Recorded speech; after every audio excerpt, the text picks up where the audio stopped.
I'm a nerd. I read IEEE and a number of technical trade publications just for fun. And I have taken it upon myself in a number of cases, including in this one with 2 cents, to reach out to either a company or a researcher on the back of reading a research paper to see whether they're commercializing the technology or not. You are listening to The Sure Shot Entrepreneur, a podcast for founders with ambitious ideas. Venture capital investors and other early believers tell you relatable, insightful, and authentic stories to help you realize your vision. Welcome to The Sure Shot Entrepreneur. I'm here with Chris Wake. Chris Wake is the founder of Atypical Ventures. Atypical Ventures is a New York City-based venture capital firm. We're going to learn from Chris what he looks for in entrepreneurs, how he makes investment decisions, what focus areas gets him excited. Chris, welcome to the Sure Shot Entrepreneur. Thanks for having me. Excited to be here. Tell us about yourself, starting with your career in entrepreneurship. You had a brief time at PricewaterhouseCoopers, but since then, you've been through many startup experiences over the years in Silicon Valley and elsewhere. Tell us about your journey. Yeah, absolutely. I've always been a builder. So even back when I was at PwC, like every early entrepreneur, I had a stint working on a project in the online dating space. Had another project where I was importing physical doormats with novelty characteristics. For anyone that saw the movie Office Space, we created doormats that were the jump to conclusion mat. So did a lot of random things. Ultimately, I decided I wanted to go full time on building and launching companies. Left PwC. A number of people thought that getting an MBA was the fastest path to starting a company. It would be the most expensive networking event I've ever been to, but I wouldn't trade it for anything. It was amazing. And then proceeded over the next couple of years to learn what it actually means to go from 0 to 1, 1 to 10, and so forth. Started companies, had some failures, some successes. The successes were minor. We were able to pay off our AWS expenses and buy a pizza at the end of the day, which I consider a success in some regards. And then found myself ultimately as first employee and then head of operations at Spire, company in the small satellite space. We went from 0 to space literally in about 12 months with our first 3 satellites. We then proceeded to launch something like 65 over the following couple of years. I personally got to see everything in that journey, from booking rockets with SpaceX and NASA and others to traveling the world a couple different times with an RF test kit to figure out where to drop antennas to talk to our satellites. So I got some cool stories about the TSA equivalent in various countries and how unfriendly they can be when you're carrying around RF equipment on your person. You kind of look like a spy. So that was fun. Then I left that and went back to super early stage stuff. I spent some time at Clearbit in kind of the developer and business intelligence space. Then did some stuff in computer vision for geospatial data, worked with some folks in the autonomous vehicle space, worked on some companies in the rocket space, more satellites, buzzword. And then I somehow ended up as a EIR at a venture firm called Costanoa, the Bay Area. Spent about a year with them thinking through a number of different ventures that I would potentially want to start. That's where we get close to where I'm at now. My wife and I decided we wanted to leave the Bay in 2018 and move to New York when we were expecting our first kid.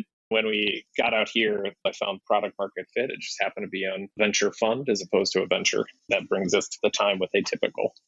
This is great. So you were part of the Exodus crowd even before it became a trend during the COVID times. True story, yes. How did you decide to start Atypical Ventures? And how is the firm different from other firms?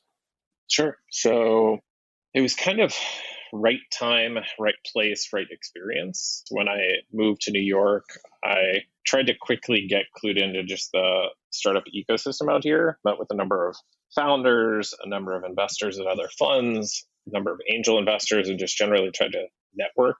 At the time, I was still exploring some venture opportunities, companies that I wanted to start.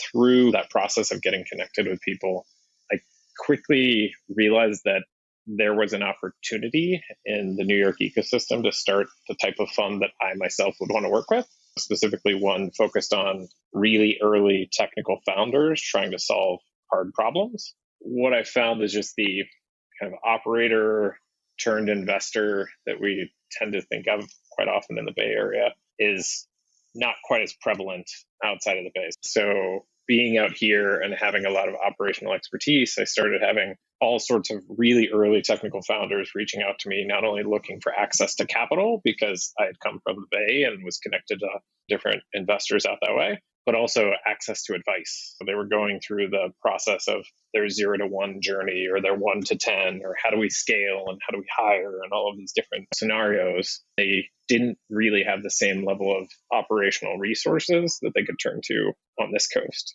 Ultimately started Atypical when I realized that there was just this opportunity and the market was almost pulling it out of me, as opposed to me thinking I need to just take advantage of this. Launched it in mid 2019, raised initial capital from a whole bunch of operators and entrepreneurs that I had worked with in the past. Some people that I had either worked for, some people that I had advised for, some people that I just met along the way and knew that they were experts in their own right. I decided to pull together Atypical to take on that space around early technical experts. I'm happy to dive into kind of what the thesis is and how we've differentiated, if that's helpful. Yeah, let's jump in. I want to hear some examples as well and how you make these investments. Having been an entrepreneur, you had this feeling of this is the kind of firm I would have liked when I was an entrepreneur. That was the framework with which you started building your own firm. Is that right? Yep, correct. So what do you look for? What kind of areas do you focus on? There's a lot to unpack there. One thing that I specifically wanted in a firm that I couldn't find on this coast was an appreciation for technical advantage. So not simply business model advantage, but technical advantage, true technical innovation, and the way in which that can have compounding benefits with time. The other part of it is really someone who can actually increase your likelihood of success, not just through deploying capital, but also deploying advice and expertise and all those things that I touched on earlier to actually help you along the path. In many ways, I like to be as hands-on as my founders within the portfolio need me to be. And one thing that I try to set up with each of them is a regular cadence for communication, letting them set the cadence with which we speak and dedicating a specific time to them so that we can hop on the phone, whether it's to gripe about what's going on or have just a sympathetic ear, or if we need to talk through a very specific tactical thing, we have that time set aside and we can do that. In terms of the thesis and what I really tried to establish, we have this tagline of engineers with empathy. We're looking for people who have the raw intellectual horsepower to build the thing, to take that technical leap forward. But then they also have the empathy, aka the softer skills, to really build the right team of people around them to create a truly transformative company. I use this example of PhDs that have to be locked in a closet in order to produce good work. There are a lot of really smart people, but not all really smart people have the capability to work well with others. So we look for the unique case where they have the just raw IQ, but it's combined with all of these other things that increase their likelihood of creating something truly transformative. Engineers with empathy, two different words that are difficult to find in one person. A smart engineer tends to be really good at problem solving and may not have that empathetic skill that usually you would find in people who are more customer focused or outside focused. And those people don't tend to have the same level of smarts that engineers have. It's a deadly combination indeed. How do you check for that? What questions do you ask founders in the first, second meeting? Can you give an example of a startup you invested in? Yeah, so there are actually a number of filters that we use. I describe it as the top of funnel being product focused. In some ways, we almost treat the technical innovation as a binary outcome. We look for something truly differentiated and try to understand, is this an actual leap forward or is this an incremental step forward on a existing path or trajectory? For products, we look at the world and try to think through the infrastructure that will be required for a future that may not yet exist. We try to invest around that infrastructure layer, and we try to do it in places where the product itself has the potential to create net new markets and net new value. as opposed to being extractive within an existing market space. Very quickly, we can filter through a lot of the traditional pitches that we get and understand, just even based on a deck, is this something truly innovative and different, or is this something incremental, or is it focused on business model innovation and so forth? We then get into more of the nuanced understanding of this empathy piece and really trying to understand how the founders think about the business that they're building. Within that, there's a lot of nuance. And frankly, we don't have all the answers. There's no hard and fast rubric that you can use to evaluate empathy, but it's a mission that we're very passionate about and something that we continue to be really excited about continuing to explore as a firm. And so within that space, we try to look for some aspect of learning. We like founders that you could classify as a learning machine. They're always seeking new input and new ways to challenge their own thinking. We look within that same vein for a growth mindset, the notion that they don't know everything and that they need to continue to check their own assumptions and understanding and to ask others for assistance. Because ultimately, we are partners in this journey. We Atypical with the companies that we work with. We don't see it as just deploying capital and then walking away. We try to truly partner with our founders. And so if they're in a position where they feel that they know everything or have all of the answers, then it's ultimately not going to be a great relationship, because it's very difficult for us to give feedback or ask those critical questions and get into a dialogue that actually pushes the business forward. And then again, we would look for some notion of an ability to empathize with others. So this kind of manifests in some ways as almost as storytelling or narrative or sales, depending on how you slice it. Can this individual tell their story in a way that it resonates with others? And I think about this as a superpower because as a founder, you will always be telling your story, whether you're talking about hiring the team around you and getting them to believe in the mission and the vision of where you're going, whether you're talking about investors and getting them on board with giving you their money and, more importantly, their time in order to be on that mission with you, or for customers. Early customers need to almost believe in the same way that your investors do in what it is you're doing and how you can drastically improve their situation relative to what it is today. So I see a lot of interesting themes here from the description that you gave. You're looking for a learning machine, someone who's very eager to, with a lot of curiosity, discover new things. You're looking for someone with a growth mindset. They're willing to go outside their comfort zone and try new things, change even their own mental models. And you're looking for someone with empathy who can tell a story that resonates with other people. And they understand what other people are looking for. And they have that eagerness to connect with the customer or whoever uses the products and services. I see these three things all combining together. Can you give an example of a startup where you recently invested, where these things came out in the early meetings? Yeah, absolutely. One example actually is the last angel investment I made before starting the fund and has subsequently become a fund investment. The company is called 2 Sense, TWOSENSE, and they focus on behavioral biometric security. It's a quintessential Atypical story for a number of reasons. So, number one, my first interaction with the founders was actually through cold email, me cold emailing them as opposed to the other way around. That's unusual. It doesn't happen often. I'm a nerd. I read IEEE and a number of technical trade publications just for fun. And I have taken it upon myself in a number of cases, including in this one with 2 Sense, to reach out to either a company or a researcher on the back of reading a research paper to see whether they're commercializing the technology or not. In the case of 2 Sense, I read about their tech initially in IEEE, and I emailed Dawood, the CEO, and just said, hey, I think this is fascinating.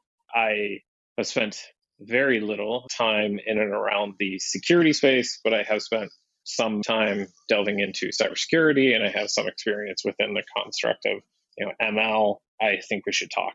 He graciously agreed to talk, and one meeting turned into a few meetings. Funny enough, despite my reaching out about the technology, his first question when we sat down was actually about culture and growing a healthy team over time as the company scales. It was fascinating to me, one, that he was this concerned about the culture and the team and building a company that could scale at such an early stage, despite the fact that he was also sitting on very interesting cutting edge technology in a space that was hyper competitive, and yet they had moved far beyond their competition. So that was one where immediately struck me that this is a special individual who has the raw intellectual horsepower in spades, but then also has the soft skills to think creatively around what it is they're trying to craft in a team and in an organization.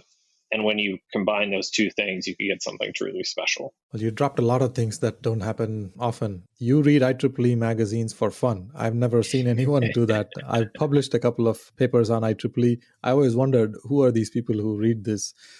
Unless there's a PhD student forced to read these papers as a part of their research work. I don't know of anyone who reads IEEE papers for fun. Oh, there you go. It's and me. Then I'm your audience of one. N of one is always interesting. In venture, Yes. N of one is always interesting. Then you met this entrepreneur who you cold called.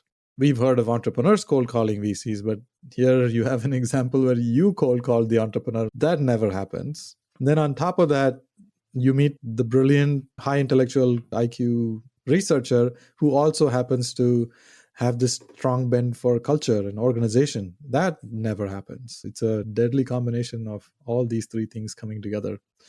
Is this common in your investments, that you meet entrepreneurs who you find them in unusual places? It is. Two Cents is not the only company that I've cold emailed, and not the only cold email that has turned into an investment. Going back to the thesis and how we approach investment evaluations, again, we look at top level, the technology and the innovation interesting. And then we really try to dive in to understand the founders, their motivations, and them as individuals. In that context, I'd say absolutely every one of our founders within the portfolio, I would describe as a subject matter expert who also has the soft skills and the empathy to build something truly transformative. Have you come close to a startup where you say you really like a lot of things about this company, but you're not just there and you're going to say no? I come across that many times. I think that it's usually a couple different things.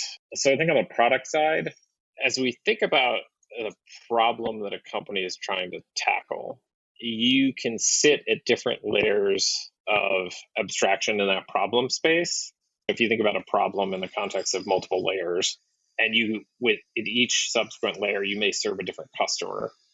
For instance, are you building something that will ultimately serve the end user, as in a consumer product, or are you building something that may serve developers who will build products on top of that to serve a multitude of other companies who will then serve end consumers? Thinking through where in that stack do you ultimately fall, and is that the right place to be to maximize the potential value creation for this particular problem? We invested into a company that is developing a novel commercial nuclear reactor for medical radioisotope development. Within the medical space, radioisotopes are used for a number of different use cases, from tracer drugs to specific scans that you can get when you go into a hospital.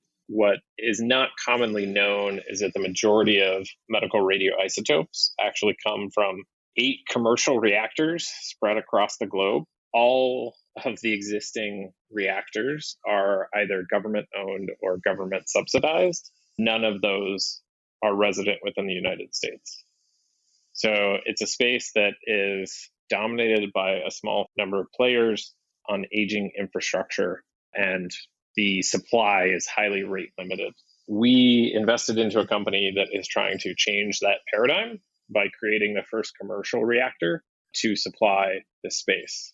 One of the interesting things with this is that they are truly building infrastructure, literal nuclear reactors. However, at the end of the day, they're sitting at a place where they will be able to own the full stack if they want to go that path. They could actually start to develop novel therapeutics on top of the infrastructure that they're building, or they could continue to supply the entire market with those radioisotopes as raw inputs. The other interesting element here is that they're not only serving the core market, which is that medical radioisotope space. But by opening up a commercial reactor and providing this capacity that didn't exist before, they're identifying a whole multitude of other new opportunities that simply did not exist because there was no place for these companies to go or to even think that they could use a nuclear reactor in this way. So specifically thinking about doping within the context of semiconductors, or looking at radiation hardening within the aerospace industry, or looking at radioactive batteries within the aerospace industry, or what have you. Many of these have been severely rate limited, and therefore the market, quote unquote, for those has just been de minimis at best. Now, with the potential of creating this new commercial reactor, you open up brand new opportunities that otherwise couldn't have been dreamed of. Why is this exciting to you? I see that you have reached out to researchers who publish papers on IEEE, and now you have this example of nuclear reactors. This is hitting hardcore science topics. Why is this exciting to you? Well, I'd be lying if I didn't want to go visit a nuclear reactor. You better believe when that's set up, I will be there. But no, it ultimately comes down to market creators. The things that excite me are opportunities where you can create net new value from nothing. And if you can do that on the back of really cutting edge science or technology, that's compelling. On the product side, one other way that I use to describe what it is we focus on is plausible science fiction. So if it falls in the realm of plausible science fiction, we'd love to look at it. Wow. And whether it is nuclear reactors, or it is changing the way in which healthcare decisions are made, or if it is providing a remote sensing platform within commercial real estate, like all of these things are super interesting and open up brand new opportunities and levels of intelligence that we didn't have before. And that's where we love to play. Creating net new value from nothing. That's a beautiful way to say how market makers start their ideas. Usually, like you said, when you build infrastructure, who is going to use that platform and what can be built on that platform is really hard to envision. These entrepreneurs have a very strong vision for why this will be the standard for the future. I see why you're excited about these kind of startups. What's your most common reason to say no? There are two really common reasons to say no. At the top of the funnel, the most common reason to say no is that it's a business model innovation. The product may have early revenue, it may look compelling on the outside, it may have compelling co-investors, and it may look like a great investment, but ultimately it's a business model innovation. That for us would be on deploying capital behind something and betting on the team's ability to continue to execute faster than everyone else in market. I don't like those kind of partnerships because in that case, our value is just the money. I like to be in a position where our value is something demonstrative behind helping the business to succeed and thereby increasing their likelihood of ultimate success. I almost like it when our investing into a company becomes an unfair competitive advantage for that company, because it's not only our capital, but it's our resources and expertise that are now behind them and helping them along the way. Yeah, earlier in my career, I would ask a lot of questions about what's your product, what problem are you solving, what's your business model, how are you going to make money, how will you build the team, do you have the right resources, now show me the market, let's do market sizing. And then eventually, finally, I would ask the question, how can I help? And I would ask the question to myself, like, is this the kind of company I would be able to invest and make a difference? But now I flip the whole series of questions and I start with, is this a company where I can help? And then if I answer the question convincingly, then I ask all the other questions to make sure that it's a good investment. So I see that what you describe is when you make an investment, you want your presence to be a competitive advantage to your founders, and they won't get that from anywhere else. Correct. To the second reason for saying no, part of it relates to empathy. Maybe they have the raw intellectual horsepower to build the thing, but ultimately they may be lacking in some other soft skill, or we don't get the same vibe that they will have that ability to execute on the team building piece of it. Or related to that, it could be that they're too tactical. I think that the benefit and one of the drawbacks of having an engineering mindset is that you're hyper rational. and you like to walk through a very logical argument for why things should be the way that they should be or the way that you'd like them to be. Ultimately, we always go through this exercise with founders of talking about how you tell a compelling story and how to flip that paradigm. It really comes down to understanding, first and foremost, that humans inherently feel before they think. So you need to grab the emotion of what it is you're doing and lead with emotion before you start to walk through the rational argument. And that doesn't always resonate with highly technical subject matter experts. Sometimes we reach a point where we have to say no because ultimately they don't take that feedback well or they don't internalize it and it becomes a challenge. Yeah, humans feel first before they think. That's a powerful way of looking at the world. This is incredibly valuable. You're giving specific examples based on your experiences, your interactions with founders, the investments that you've made at your fund. I want to switch to the next part of our conversation and ask you about your community involvement. Is there a nonprofit organization you are passionate about? Which one? There is. It's a group called Have Dreams in the suburbs of Chicago. I have been involved with them since my undergraduate days at Northwestern. We ran something called Dance Marathon there. And when I was there, I was on the executive council of Dance Marathon, which is a all-day dancing marathon, so 24 hours of dancing with the idea of raising money for a particular charity. In the case of primary year I was there, my senior year, we had Have Dreams as a charity, and I've continued to stay involved with them for couple decades almost. Long-standing relationship. Chris, thank you so much for spending time with me, sharing real-life examples and stories from your experiences. I look forward to sharing your nuggets of wisdom with the world. Yeah, thank you so much for having me. This has been great. Thank you for listening to The Sure Shot Entrepreneur. I hope you enjoyed listening to real-life stories about early believers supporting ambitious entrepreneurs. Please subscribe to the podcast and post a review. Your comments will help other entrepreneurs find this podcast. I look forward to catching you at the next episode.